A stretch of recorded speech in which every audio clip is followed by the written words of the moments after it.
situation, I don't have my hand on the shutter. So all of this time, when Roger goes here, here, here, down there, up there, if this is a controlled situation, there is no way that two-frame trigger slip could occur because there is no way this finger is getting anywhere close to that shutter. Now somebody might say, okay, he rubs it against his body and something like that. Yeah, well, then I'd be shooting the ground right here. But the fact is, what he shot in that true two-frame trigger slip is straight at this bank of the creek and a little sliver of the creek right there in the bottom of the frame. But it's only 2 frames. Another very, very curious thing happens in that. There is a circular motion blur. Now, motion blur is when you are moving the camera somehow while you are filming. But it's usually linear. Goes up or down, left to right, diagonal, one way or the other. In order to have a rotational motion blur, you actually need to curve the camera like this to get a rotation around the lens. It's the weirdest type of motion blur you're ever going to see. Okay? But that's the motion blur that's in that frame. Now, if it's for real, on the other hand, some of you I know are photographers, and if you have any background at all photographing wildlife, or if any of you are secretly paparazzi and you go chasing after movie stars, either way, you know that when you are in an unexpected situation and you're trying to get a great photograph, but you don't have control of things, you will always keep your finger on the trigger every single moment. You literally will walk around like this. It's always pointed forward. You're always ready to shoot. You never know when that great shot is going to happen. You're ready to take the shot in a second. A person in a spontaneous, unrehearsed, unplanned situation, photographing something that he or she has no control over, if you're trying to get a great shot, you'll always have your finger on the trigger every second. It's a little awkward walking around like this. You don't have as much balance. Balance is better, of course, out here. But trying to get a great shot is your priority. So you're holding the shutter like this. This will only happen in a situation where you are filming something totally spontaneous, unrehearsed, unplanned, unexpected. You don't know when you're going to get a good shot, but you got to be ready. Okay, so Roger's holding the camera like this, even though he's now not shooting. And he's coming closer to the creek. Now, if this is for real, he might not have even seen the creek right there when he started.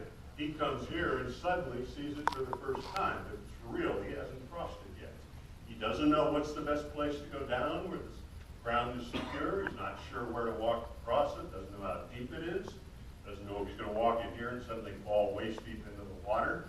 You also have to worry about the fact that if you cross that creek with this camera, if by any chance you drop it in the water, that's it. Go home. You've blown it. It's ruined. You got nothing.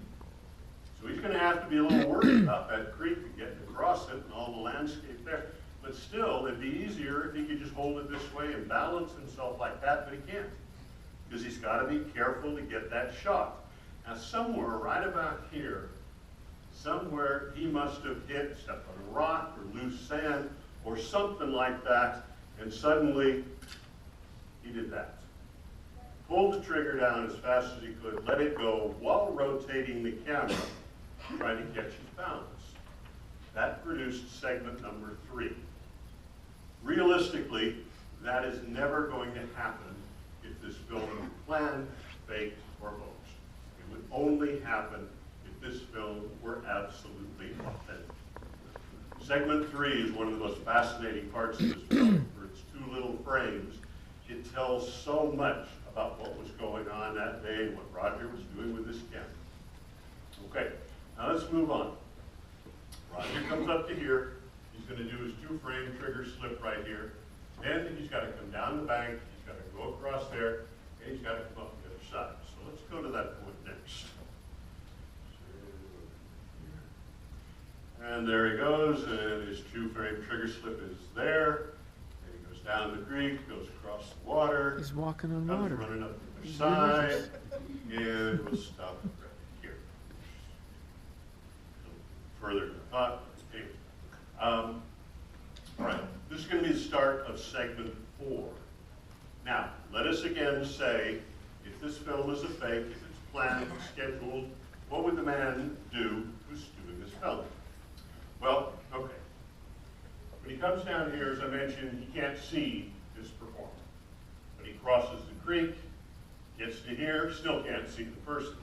But when he gets up on the other side, if this is all planned and staged, he knows what's on the other side. He knows what he's going to see when he climbs up there. It's all arranged. He's going to see his subject in the costume, still walking the same path. No big mystery. He's not worried about the subject coming back, turning back on him to attack him, you know, unless he offered the guy a bad lunch. He's not worried about another person in a costume sneaking up on him and attacking him. It's not going to happen. He's not worried about the subject suddenly going off to the left in the woods. He's not worried about the subject hiding behind the landscape, maybe jump out and surprise him. He's not worried about anything because it's all planned, it's all scheduled. So he knows if this is a fake, when he gets up to that point, he's going to see the subject right over there, exactly where he expects.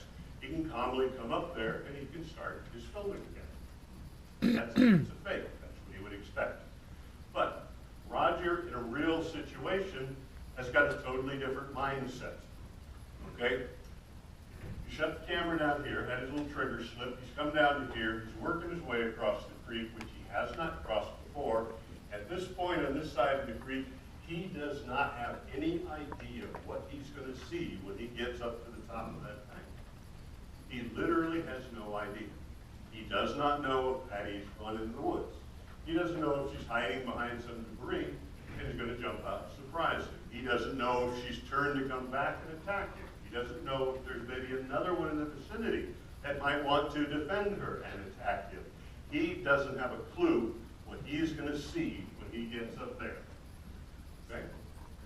He goes charging up there, and remember, he's got his finger on the trigger every minute because he's going to grab any good shot that he can get.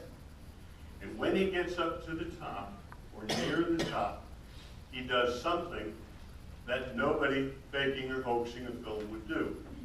A hoaxer would get to the top, plant himself down, take a quick look around, everything's right, he would start up the camera when he got to the top.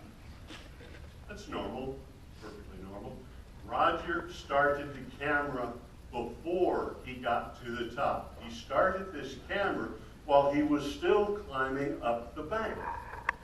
The moment he saw Patty in the clear, no debris around her, full figure, closer than he was before, he realized he's got another perfect shot. He was so desperate to get that shot that he started the camera while he was still climbing up the bank.